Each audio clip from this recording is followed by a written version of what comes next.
რამდენად ხშირად გიწევთ საოპერაციო მაგიდასთან გეგმის რადიკალურად შეცვლა და რა არის ამ დროს გადამწყვეტი? ცივი გათვლა თუ რისკი? წესით ჩემი სპეციალობა ონკოქირურგიას გულისხმობ გეგმიურია. შესაბამისად, ჩემი ამოცანა არის, რომ წინასწარ მოვემზადო ყველაფრისთვის.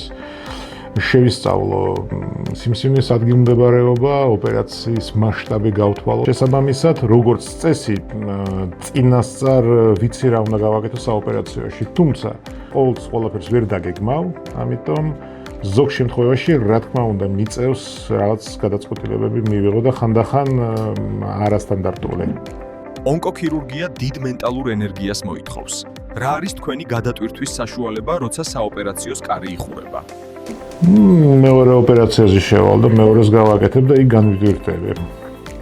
ბოლოს როდის მოახერხეთ დრო გამოგეყოთ საკუთარი შვილისთვის, რომ გაგესეირნებინათ?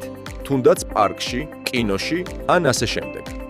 ჩემს ბავშვებს ერთი უფროსი, უფრო 17 წლის არის და უფრო ნაკლებად აინტერესებს ზოგადად ჩემთან კომუნიკაცია, იმიტომ რომ გარკვეულ კრიტიკასთან არის დაკავშირებული ჩემი მხრიდან, ამიტომ მასთან პარკში დიდად ვერ გაივლი. და პატარას ევასება უფრო ესეთი ატრაქციონები და ესეთი ჭერქვეშ გასართობები და ვცდილობ მაქსიმალურად. ერთხელ კვირაში მაინც რო ვქნა ეს ამბავი.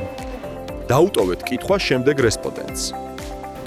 როდის აპირებ შენს მეგობრებთან ერთად წახვიდე ანტარქტიდაში?